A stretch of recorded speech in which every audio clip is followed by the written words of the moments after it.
3 parts of a sentence. वाक्य के 3 भाग होते हैं। Subject, verb, object. सब्जेक्ट कर्ता, वर्ब क्रिया, ऑब्जेक्ट कारक। ऑब्जेक्ट को कर्म भी कहते हैं। सब्जेक्ट यानी कर्ता। सब्जेक्ट वो होता है जिसके बारे में वाक्य में या तो बात हो रही हो या फिर वो जो किसी क्रिया यानी कार्य को कर रहा हो। सब्जेक्ट इज whom या which we talk about or the one who performs an action। कुछ एग्जाम्पल्स देख लेते हैं जिससे क्लियर हो जाए। जैसे अयांश इज प्लेइंग, जहाँ अयांश सब्जेक्ट है। यसी इज क्यूट, यहाँ पर सब्जेक्ट यसी है। अविराट इज ए नॉटी किड, यानी अविराज एक शरारती बच्चा है, यहाँ पर सब्जेक्ट अविराट है। My father is an honest man, यहाँ पर सब्जेक्ट माई फादर है। My mom is a sweet lady, यहाँ पर सब्जेक्ट माई मॉम है। Vinita and Anjali are my sisters, यहाँ पर सब्जेक्ट विनीता और अंजलि है क्योंकि विनीता और अंजलि दोनों के बारे में बात कही जा रही। वर्ब क्रिया। क्रिया क्या होती है? क्रिया वह है जिसके माध्यम से सब्जेक्ट यानी कर्ता के कार्य या अवस्था स्थिति की जानकारी मिलती है। Verb describes the action or the state of the subject. तो बात करते हैं क्रिया की। अवस्था या स्थिति, स्टेट का सीधा सा मतलब है कि सब्जेक्ट किस समय में, वर्तमान में, बीते हुए कल में या आने वाले कल में किस अवस्था में है या था या होगा। तो इसके बारे में बात करते हैं। तो हम बात कर रहे हैं क्रिया के बारे में। देख लेते हैं क्रिया क्या है। जैसे अयांश इज प्लेइंग, तो यहाँ खेलना क्या है? अयांश क्या कर रहा है? खेल रहा है। तो यहाँ क्रिया क्या है? अयांश खेल रहा है। तो यहाँ क्रिया क्या हो रही है? खेलने की क्रिया हो रही है। Ayansh is 8 months old, Ayan 8 महीने का है। Ayansh was 8 months old, Ayansh 8 महीने का था। Ayansh will be 8 months old, Ayansh 8 महीने का होगा। तो इस तरीके से एग्जाम्पल्स में हमने समझ लिया है। अब बात करते हैं मुख्य क्रिया की, मेन वर्ब की। यह क्रिया सब्जेक्ट के कार्य की जानकारी देती है।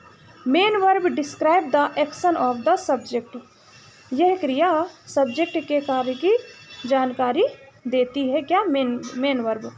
जैसे कि डांस यानी नाचना, सिंग गाना, थिंक सोचना, रीड पढ़ना, राइट लिखना, प्ले खेलना, मिस याद करना, फील महसूस करना, ये सभी क्या हैं? ये सभी मेन वर्ब हैं, क्रियाएं हैं।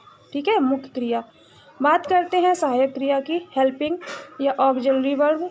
सहायक क्रिया सब्जेक्ट की अवस्था या स्थिति के बारे में बताती है, वर्तमान हो या भूतकाल हो या भविष्यकाल हो।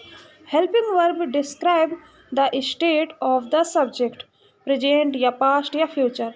प्रेजेंट हेल्पिंग वर्ब्स कौन कौन सी होती हैं? वर्तमान की सहायक क्रियाएं is, am, are, has been, do, does, can, should, must, its इत्यादि ये सभी होती हैं वर्तमान की सहायक क्रियाएं। और पास्ट हेल्पिंग वर्ब्स कौन कौन सी होती हैं? भूतकाल की सहायक क्रियाएं was, were, did, had been, could have, should have, must have, its इत्यादि ये क्या होती हैं? भूतकाल की सहायक क्रियाएं होती हैं। फ्यूचर हेल्पिंग वर्ब्स कौन कौन सी होती हैं? इनको भी देख लेते हैं। भविष्यकाल की सहायक क्रियाएं होती हैं विल हैव, टू, इट्स इत्यादि ये होती हैं भविष्यकाल की सहायक क्रियाएं, फ्यूचर हेल्पिंग वर्ब्स होती हैं। कुछ एग्जांपल्स देख लेते हैं। जैसे Anjali is playing guitar, I was listening to music, he will become a doctor, Aman is talking with some, he is an MLA, Ashish is in Delhi. ये कुछ हमारे एग्जाम्पल्स हो गए। बात करते हैं ऑब्जेक्ट की यानी कारक। Object is the one which gets affected by the action or the state of the subject. Object वह होता है जिस पर सब्जेक्ट के कार्य या अवस्था का प्रभाव पड़ता है। कुछ एग्जाम्पल्स हैं जैसे book is on the table, और यहाँ पर ऑब्जेक्ट टेबल है। आई किल्ड द बर्ड, यहाँ पर ऑब्जेक्ट बर्ड है। सी इज प्लेइंग गिटार, यहाँ पर ऑब्जेक्ट गिटार है। Thanks for watching.